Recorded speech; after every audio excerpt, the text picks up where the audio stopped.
몇 달 전 갑자기 트레일러가 뜨면서 우리의 관심을 끌게 한 게임 클레르 옵스키르 33원정대가 드디어 출시를 했습니다. 그냥 보기만 해도 너무나 독특해 보이는 게임이라 진짜 기대를 했는데요. 아무래도 트리플 A급 게임은 아니라고 봐야 되겠죠. 잘 모르겠는데 여튼 우리가 잘 모르는 게임사인 프랑스의 샌드폴 인터랙티브에서 제작된 게임입니다. 이게 데뷔작이라고 하더라고요. 여튼 결과부터 말씀드리자면 저는 기대한 만큼은 나왔다 라고 말씀드리고 싶습니다. 게임을 하면서 어느 정도 호불호 갈릴 요소들도 있고 플레이하는 유저들에 따라서 장단점이 보이는 것도 있는 게임이었지만 리뷰는 아무래도 주관적인 거 아니겠습니까? 전 기대한 정도만큼의 재미는 있는 것 같고 가장 높은 점수를 주고 싶은 건 대체 이런 세계관의 시나리오는 어떤 사람 머리에서 나오는 걸까? 입니다. 본인들의 고향에서 떨어진 섬에 우뚝 서 있는 바위에 적혀있는 숫자, 그곳에 있는 거대한 괴물이 1년마다 숫자를 1씩 줄이면 그에 해당하는 나이를 가진 사람은 삭제됩니다. 현재는 33이고요. 도로 이 세계관에서 가장 노인은 32살이란 거죠. 33살 위로는 다 삭제됐으니까. 그리고 지금부터 32년 후에는 이 세상에 인류 자체가 없어지는 거겠죠. 그래서 매번 괴물의 정체와 저 숫자를 없애기 위해 원정단이 바다 건너 섬으로 탐험을 가는데 우리 주인공 일원들이 33번 원정대인 거죠. 초반 플레이를 해보면 84번 원정대의 기록부터 있더라고요. 그리고 섬에 건너가서 일어나는 일들, 약간 초반 스토리를 느낄 땐 진격의 거인 초반 스토리를 볼 때처럼 와, 어떻게 이런 세계관을 생각한 거지? 정말 사람의 상상력은 대단하구나 싶었습니다. 그리고 세계관뿐만 아니라 쭉 연결되는 스토리의 몰입감도 아주 괜찮았어요. 이 게임은 전투도 특이하고 재밌게 만들긴 했지만 제가 느끼기에 스토리충이 좋아할 만한 게임이라고 생각합니다. 누가 뭐라 해도 스토리에 가장 집중되어 있는 게임이에요. 심지어 초반에 게임을 시작하면 거의 40분에서 1시간가량 컷신과 스토리 이야기밖에 없습니다. 제대로 된 적을 만나는 건 1시간 정도 지나야 나오는데 평소에 게임할 때 스토리는 다 스킵하고 전투나 세팅하는 재미, 전략 짜는 재미로 게임을 즐기시는 유저분들은 컷신과 계속 나오는 스토리 때문에 고역일 수는 있습니다. 물론 컷신은 스킵됩니다. 그리고 스토리에 따른 음악도 상당히 웅장하고 슬프고 좋습니다. 음악뿐만 아니라 노래들도 많이 나오는 편인데 가수의 목소리가 너무나도 깨끗한 목소리라서 듣기 정말 좋았어요. 다만 최적화가 살짝 애매했습니다. 제 컴퓨터가 3080, 슬슬 이제 구형이라고 부를 수 있겠죠. 그래서 그런 걸 수도 있겠지만 4K로 플레이했을 시 일반 필드나 전투는 최적화가 나쁘지 않고 괜찮았는데 컷신에서 프레임 드랍이 좀 있더라고요. 전 컷신 보는 걸 좋아하는 편이라서 이런 점들이 조금 안타까웠습니다. 아마 다음 주쯤에 컴퓨터를 바꿀 예정인데 그때는 깔끔히 잘 돌아가리라고 예상해봅니다. 그리고 기나긴 초반을 지나면 본격적으로 게임이 시작되는데 오픈월드는 아니고 약간 소울류 게임 필드 느낌이라고 해야 되나요? 선형적 구조 같으면서도 길이 조금 복잡하게 느껴질 수도 있는 그런 방식의 맵이라서 좀 찾아다니는 재미도 있는 편입니다. 이 게임은 미니맵이 또 없거든요. 그렇기 때문에 제가 약간 소울류 필드 같다고 비교를 한 거고요. 하지만 소울류의 쏘자도 꺼내면 안 되는 게 전투가 완전 턴제 전투입니다. 제 채널 구독자분들은 아시겠지만 제가 턴제 전투를 엄청 안 좋아하지 않습니까? 오해예요. 오해입니다. 재밌게 만든 턴제 전투는 저도 좋아합니다. 이 게임은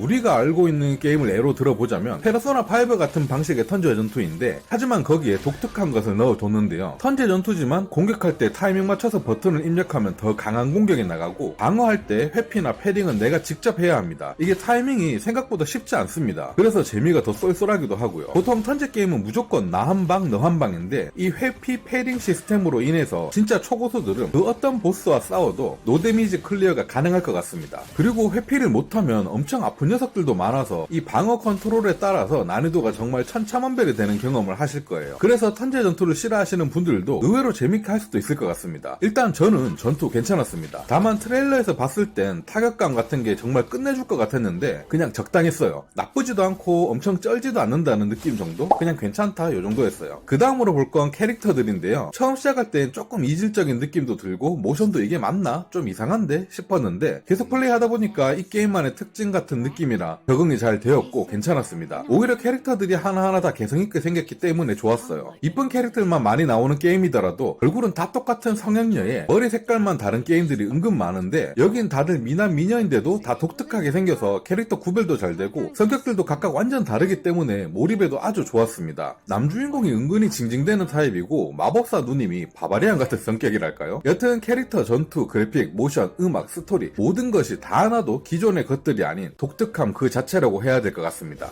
그나마 전투는 페르소나 느낌이 좀 있고 필드 돌아다닐 땐 파판 느낌도 살짝 있긴 한데요. 파판과 페르소나를 적절히 섞어놓은 것 같으면서도 삼상 원정대만의 아이덴티티가 제대로 묻어나 있는 게임이라고 평가하고 싶습니다. 심지어 지금 10% 할인해서 49,000원. 이거면 뭐 착한 가격, 착한 게임이라고 말씀드리고 싶습니다. 제가 알기론 풀탐도 30시간 이상은 나온다는 것 같은데 간만에 제대로 된 게임인 것 같습니다. 일단 저도 어제 막 시작해서 달리고 있는 중이라서 열심히 달려보고 또 알려드리도록 할게요. 혹시 모르잖아요. 가다가 스토리 개망으로 변할 수도 있는 거고 무한 반복의 전투라서 좀 지루해질 수도 있는 법이고 말이죠. 엔딩까지 재밌어야 진정으로 재밌는 게임이니까 말이죠. 여튼 현재까지 매우 괜찮은 게임이라고 추천드리고요. 또 소식 들고 오도록 하겠습니다. 감사합니다.